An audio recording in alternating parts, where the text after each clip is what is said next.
Welcome to Main Street Podcast, an opportunity to talk to Idaho's elected leaders about the issues that matter to you.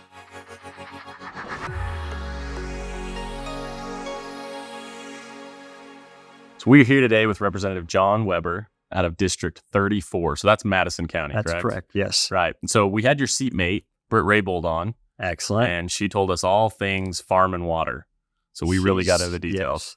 She'd be the one to ask. Right. So you've been, this is your second term. So you've been elected twice now. That's correct, yes. Third legislative session. Yes. How's it going? Excellent. You know, we've got great representatives across the state. We may not always see eye to eye. We might have different opinions and ideas, but, overall, great people, and we work hard for Idaho. So we're going to cover a lot of different topics today. We're going to be all over the board, but we kind of need to start with, is it what you thought it would be joining the legislature? Somewhat. You know, as you know, I've served in local government as county commissioner for 12 years in Madison County. And so, I had that flavor of local government and serving locally. State is a little bit different, a little bit, not a little bit, but a lot broader in terms of policy and things that go on throughout the state and how it impacts all of us, particularly locally. But, overall, great experience and good things happening. Yeah, you mentioned you were a county commissioner.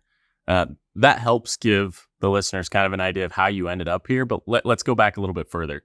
Born and raised in Michigan, right? South of Detroit? That's correct. Okay, what was that like? When I say south of Detroit, we were about 40 miles south of Detroit. Okay. So it does get a little bit more rural area. In fact, similar to Idaho in a lot of ways when it comes to, we grow a lot of potatoes in Michigan. Really? Which is a fun fact that most people don't realize. But great fond memories of growing up. My buddies and I did spend a lot of time in the city. And so we have unique experiences there, but so much fun and things to just fond memories. And then left Michigan to come. Was it Rick's College that you ended up to? Yeah, I served mission for a church in St. Louis, Missouri, and after the mission, I attended Rick's College. And my wife is from Rexburg, Heather, and we met at Rick's, the old story of so many people, and we attended Utah State University and then back to Rexburg to run a small business. We ran that small business for 30 years and sold it to my oldest son. Still in the family, still connected and doing great things. But yeah. From there, what kind of prompted you to say, look, maybe I'm going to run for county commission? I mean, that's got to be one of the more controversial positions in an area. Right. They deal with a lot of, really kind of tough issues. What prompted that? So, as a small business owner and being active in the community chamber of commerce, sat with different city projects and different things, became very involved in the community. And when the opportunity came to run, there were some folks that said, Jon, you really need to consider this, and really, honestly, hadn't crossed my mind until that time. And then I thought, I am interested in becoming more involved and so I ran and was obviously elected. Had a great experience for 12 years. Did a lot of great and accomplished some amazing projects in the county. What things, looking back, are you most proud that you did while in the commission? I think working with Road and Bridge and the transportation, our transportation plan and moving that forward, as a very fast-growing community, it's important that we keep up with the infrastructure, particularly roads and bridges, and moving people more efficiently and safely around our community would be a standout. And people think Madison County, and I think based on who you ask, the image they conjure up is going to be very different. So for some, it's the potato farms up on the banks, right? For others, it's the university, a massive university, right, has big influx of students coming and going. How did you manage such a diverse population there in terms of what everyone was doing in Madison County I mean, Madison County's not just Rexburg either that you're handling. Right. You got sugar, you're going all over the place. What was your approach there in the commission? The approach is we need everyone. We need the university. That defines us in so many ways as a community. We need and recognize the importance of our ag community, our families in agriculture. We need them. And so when you look at the broader picture and put everything together, it makes an amazing dynamic, and it's a beautiful puzzle, as I say. All the pieces fit together, not always nicely, but they fit together and define who we are as a community. So after over a decade of dealing with opinionated constituents and complicated policy, you decided, I'm going to end up going to Boise and dealing with this even more? Well, as you know, there was a shift when Senator Hill retired from the Senate, and that left an open seat. And then there was a shift from then Representative Ricks, now Senator Ricks, to fill that seat, and left an open seat. Again, folks approached and says, consider running. And so it really wasn't on the radar at the time. But again, after a long weekend of visiting with family and friends and thinking it over, says, yeah, I'm interested. And again, decided to run. No, that's fantastic. Was the campaign as stressful as you thought it might be? What was it like, actually? Because you've had a couple primary races now, and they've both been pretty hard fought and close in the result. And what have you learned from those? Campaigning's interesting. You meet a lot of amazing people out on the campaign trail, and they want to be heard, and you listen to their concerns. But it gets stressful. There's no doubt. I mean, when you're in public life, you put yourself out there, you put your family out there for full, spotlight, scrutiny of every detail of your life, if you will. And that can be stressful in a lot of ways. You take, as an individual and as a person, as a candidate, you take some hits that can hurt once in a while. But there's so much good out there that far outweighs the bad. And so, it keeps you motivated, keeps you coming back. Imagine it helps when you have people coming to encouraging you to run for this. And for those that don't know you, there's a lot of people that are big supporters of you. There's a lot of people that are just big fans. You're not necessarily the type that has to say, I think I want to run for this. Like you've mentioned twice now, people will come to you and say, hey, you're a good guy. They've seen the way you've run your business, and they've seen the way you've run the county, and they've been pretty impressed. So is it pretty helpful to have such a good group of supporters in the county? Oh, absolutely. And everyone loves a fan club. Right. Everyone loves to be, to have their name out there in a positive way. And so, it's important that you build that base, and it's far and wide, and you run it in all circles. I really, really try hard to treat all people the same. Respect. You respect their opinions, even if you disagree with them. But you find common ground. And that's the beauty about politics, is finding that common ground and working with them. So this is Main Street Idaho. This the podcast, the caucus, it's a group of legislators who've come together to support Main Street ideas. You're kind of embody that in the fact that your business was literally on Main Street in Rexburg, right? Over 30 years. Yeah. Yes. So let's walk through that and what running a small business for 30 years, how has that helped you when it comes to being in the Capitol and voting and building legislation? It's going to sound like I'm beating a drum here, but it is so true. Everything we do in life is about people. When I'm running a small business, it's about customers. It's about customer service and how, you not only entice them or get them into your store and sell them a good or service, goods and services, but it's how you treat them and get them to come back. Heather and I would always say, if we only served our customer one time, we wouldn't be in business very long. And so it's to keep that and build that relationship of keeping them coming back. So whether it's business, whether you're in education, whether you're in healthcare, politics, it is all about the individual, the person, and getting them, building that relationship of trust. So maybe give us some examples of how in Boise you do that. The first is you have to reach out. Some folks aren't going to reach out to you. You've got to reach out to them.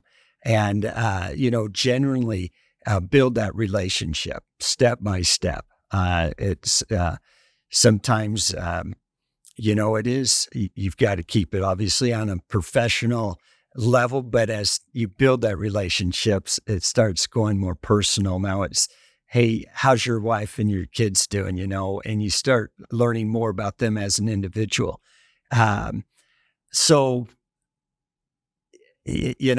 Open yourself up, open your mouth, start talking and getting to know people. Sure. That's great advice that really anyone can take down. We've finished up what is now your third legislative session. You had a very successful session. I mean, I guess I shouldn't say that. How do you feel about the session? I think the session was amazing. Yeah. Whenever we can give literally hundreds of millions of dollars back to the taxpayer, that's a win. Right. Whenever we can make major investments in infrastructure, in education, in healthcare, that's a win for all of Idaho. As a county commissioner, roads and bridges was always kind of a big pain point of something that always needed fixed, but there wasn't always the money for it. You came out of this legislative session pretty proud of what the state was doing in roads and bridges. Why don't you talk us through that a little bit? Yeah, over $200 million investment made in roads and bridges. And, again, from local issues to regional to state, our transportation plan needs to continue to be updated and improved and worked on. And that's not going away. That is something that will need to be for a very long time. Yeah. So you talk property tax relief was a big one that you were able to support. We roads and bridges, a lot of good stuff came out of this last session, but you had a bill that actually you kind of authored and worked with a few others on that involved a public defender's office. Is that right? Yeah, we have a constitutional duty to provide an attorney when one can't afford an attorney. Sure. And so it's called public defense and a public defender throughout our state. And in the past, the state has always deferred or given that responsibility to this and relied on local government, counties in particular. And it's very expensive. And, the bigger metropolitan areas do a great job in public defense. But then you start thinking the more rural areas and, they do the best they can. But it's challenging. It's very expensive. And you think of some of the challenges with the cases in Madison County that we just went through. Right. The case up in North Idaho with University of Idaho students, and as sad as that is, we as a state, we weren't keeping up with the standard that we needed to keep up with when it comes to public defense. And so, the last two sessions, we worked hard. House Bill 735, two sessions ago was to move and reach the funding mechanism back to the state, which, by the way, relieves property tax burden from local government, puts it back on the state. I think that bill was roughly $36 million, somewhere there. And so this last session, we worked on House Bill 236, which restructured public defense back to the state and created an office of state public defender. It is not growing government. It is a new office, but it's replacing the Public Defense Commission, which currently is in place. There was some concern throughout the state and local public defenders with some of the way it was currently being run. But anyway, it needed to be tweaked a little bit. And so this is what we came up with help of public defenders throughout the state. The governor's office had overwhelming support in the House and the Senate and is now state law. So in essence, you're able to provide a higher quality public defense, and Yes. you're able to relieve the counties and cities of, they're not going to lose all their budgets in this process by shifting the burden to the state.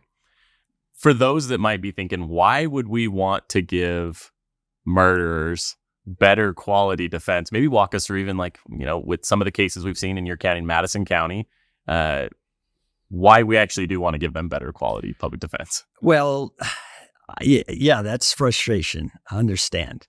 But it's our constitutional duty. And that's the bottom line. And if we are firm believers in our Constitution, then we will provide representation when one can't afford it. Mm-hmm. And I imagine it actually ends up being cheaper in the long run, because if you have bad representation, not only are there endless appeals that, people can actually get off because of poor counsel, right? There's always that possibility, yes. Yeah. So that bill passed the House, passed the Senate, and the governor signed it, right? That's correct. That's got to feel good. It feels good, and there's a lot of work to be done as we transition from our current model to our new public defense model. Yeah. But this was kind of grassroots. You didn't wake up one morning and think this was on you. This was fed to you through a lot of different people who are saying there's a problem here. Yeah, and it started, Brennan, back when I was a county commissioner. Oh, really? We, as counties, looked at this and said, this burden of public defense is killing us. Yeah. It's expensive. There's challenges out there providing the adequate representation. And now you've got, federal folks looking at us saying, Idaho needs to step it up and provide better public defense for these people as your Constitution, not only the state, but the federal Constitution demands. And so we had to do something. Yeah, it sounds like a common sense solution to it. Absolutely, yeah. So that's the box checked last session. As you look to, it won't be long before it's snowing here. It won't be long before the session is sneaking up on us again.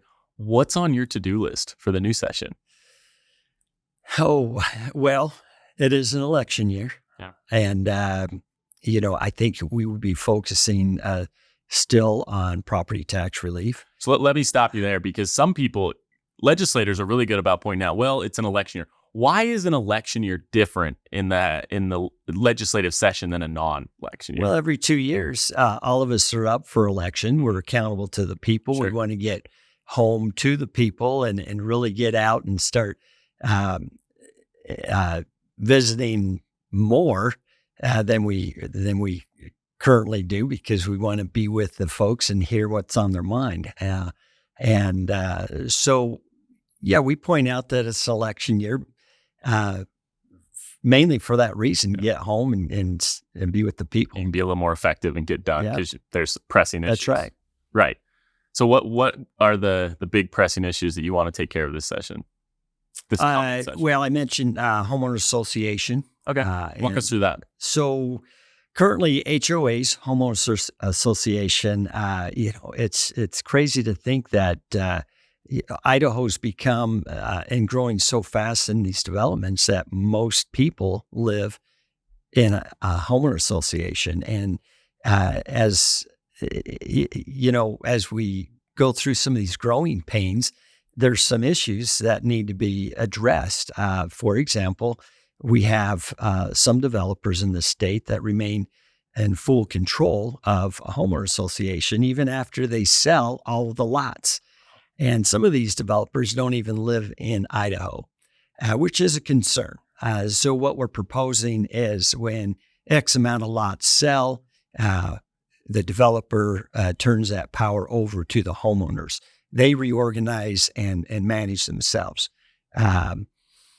If there's contracts entered into between the developer and other folks, those contracts will be null and void after 30 days, whatever that may be, that number, and go back to the homeowners so they can renegotiate or control those contracts.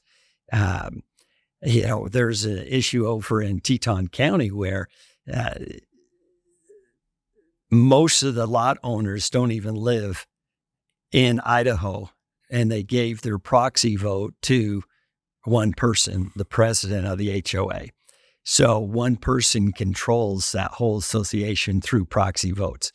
That's a concern. Yeah. So there's things like that as we get in and as we open this up and people are hearing more about HOAs, we're like, yeah, there's a concern there. We should all be concerned.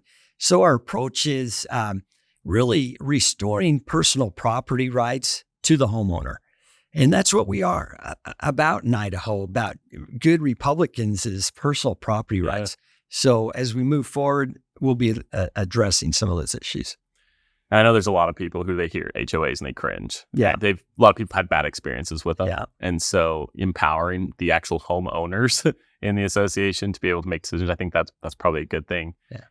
Another example of information coming to you, problems that people are experiencing that they're able to bring to their elected leaders. It seems that District 34 is very available to their constituents. Now, Madison County is a unique community, close, good, kind people for the most part, care about things like education, and they care about low taxes. But you and Senator Ricks and Representative Raybould have really made yourself available to your constituents. And, we do that on purpose. Yeah. My cell phone number is on the contact list. When you look at, the registry for the Idaho legislature. And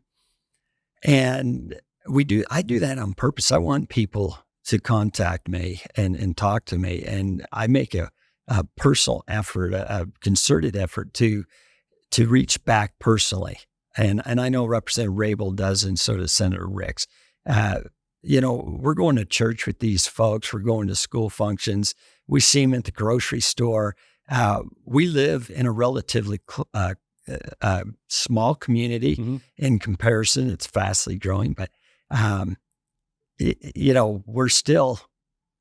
we know who put us in office, and we want to be available. Yeah, and sometimes people see the title representative, and it kind of creates this power distance. But anyone who's rubbed shoulders with you knows how warm and welcoming you are. So for those that don't have a chance to associate with you every day, we want to make sure they get a chance to know really who you are. So wife is Heather. She's lovely. We got to give her a shout out. She just got an award from the Chamber of Commerce for women in business leadership. That's right. You've got a son now running the business. JC, yes. That's right. How many grandkids do you have right now? 7 grandkids. 7 grandkids. And so we shouted out JC. I guess we better. Who are the other kids? Okay, JC's our oldest. Yep. JC and Kaylee, they have 4 kids. And Brittany and Andrew, they have 3. Brittany's our only daughter, and amazing. But and then we have Chase. Chase lives out in New York City, and living his best life. And Preston and Parker are both married. Preston is married to Madison, great name. And Brindley and Parker are married. They're twin boys going to Utah State. Go Aggies. Go Aggies. Yeah, love that. So when you're not chasing down HOA issues or solving public defender problems, what does Jon do in his spare time? What does he do when he finally has a bit of free time? Wow, great question. I spend a lot of time in the yard. Do you? I love pristine yard. I do love doing yard work. In fact, I get teased quite often that I mow the lawn way too much or too often. Yeah. But, I do like the outdoor work. I spend a lot of time. Heather and I enjoy bike riding. Okay. We enjoy our e-bikes. We're to that age where it's softer on our knees, but, it's just game changer when it comes to riding bikes. We spend a lot of time with family, doing family activity things. So, well, a question we always have to ask when people come in your district, if you had to pick one place, I know it's hard and it's very unfair, especially because you have Main Street with a lot of good businesses. With one place to eat, where's the one place in your district to eat? Yeah, we have a lot of great places to eat. In fact, because we're a college town, we kind of get rubbed a little bit about all the fast food. Right. But there are still some great places. The Red Rabbit, great place to eat. And there's a Thai restaurant. Heather and I really enjoy kind of out of the way, hole in the wall, if you will, sure. type place. They're quiet. They're just quaint. And so, in fact, there's a new place. I shouldn't say new. They were open and ran into some issues there, but they're reopening, and it's called Soup for You. Soup for You. Oh, okay. It used to be Soup for You. I think they changed the name they just changed it. So anyway, it's on College Avenue. It's a wet, rainy day in Rexburg, so it'd be a perfect day for soup. Winter's coming. I mean, great soup. Now, warm the soul. One book you'd recommend everybody should read? I've been into Team of Rivals with Abe Lincoln. Yeah. Abraham Lincoln. That's a great, and what a great lesson. For heaven's sakes, if you got people that are your rivals, bring them in close. Use them. They're smart people. Yeah. And you have a few of those. You have a few rivals in Madison County that might not fall as presidents of the fan club, but you find opportunities to give feedback. Reach out to them, be nice to them, and bring them in and see what they have. But we need to finish today talking about your personal motto. So it's a motto that still hangs in your office. Work hard, be nice. Work hard and be nice. Well, first off, where'd you find this model? How did that come to be? It's interesting because it really stems back to Heather, because she'd always say, be nice. And I'd say, work hard to our kids or around. And we're thrifters. We like to go to thrift and just nose around. We find some amazing deals. And we're in Boise, and we're looking for some things for the office and that. And I see this big sign, and it's, beautifully done. And I, work hard and be nice. I said, honey, that's what I need. And we need to put that in the office. And so we bought it, and it's been there since day one. People come in, they love it. And it's a great mantra of just saying, folks, we can have our disagreements, but be nice about it. Be respectful. And I know sometimes it feels like Hatfields and McCoys over there, and sometimes it's Republicans versus Democrats. Sometimes it's, a little further conservatives versus a little more moderate conservatives. And you've always kind of come out on top of refusing to really get into these punching matches. Yeah, I'm not. It's not that I don't care. Obviously, I care. I'm concerned about it, but I'm not going to go to the mat with some folks and punch each other out over some disagreement. In the long run, guaranteed it will work its way out. So I imagine there are many times you get to look at that sign while in Boise that you may not want to be nice, and you might be exhausted and not want to go to another meeting. And that sign's a good reminder to keep pushing. Great reminder. So to everybody, work hard and be nice. That's right. As we wrap up, any last thoughts you'd like to share with those who are listening of things that are important to you or things that are coming down the pipe? Brad, I say stay positive. There's so many crazy things going on in the world right now, and it's easy for us to be divided in so many ways. But it's important that we remain hopeful. We live in a great state. There are so many people looking at Idaho, other states looking at Idaho, and just wonder, how are you guys doing it? Well, we're fiscally conservative. We have a balanced budget. We give as much as we can give back to the taxpayer while maintaining unprecedented growth. So there's so much good out there to remain hopeful. Things are great. Things are good. Well, we've jumped from a start in Michigan. We've covered issues with public defender's office and HOAs. Yeah. We've learned about you and your family and your personal motto. We appreciate you. Really appreciate you taking the time.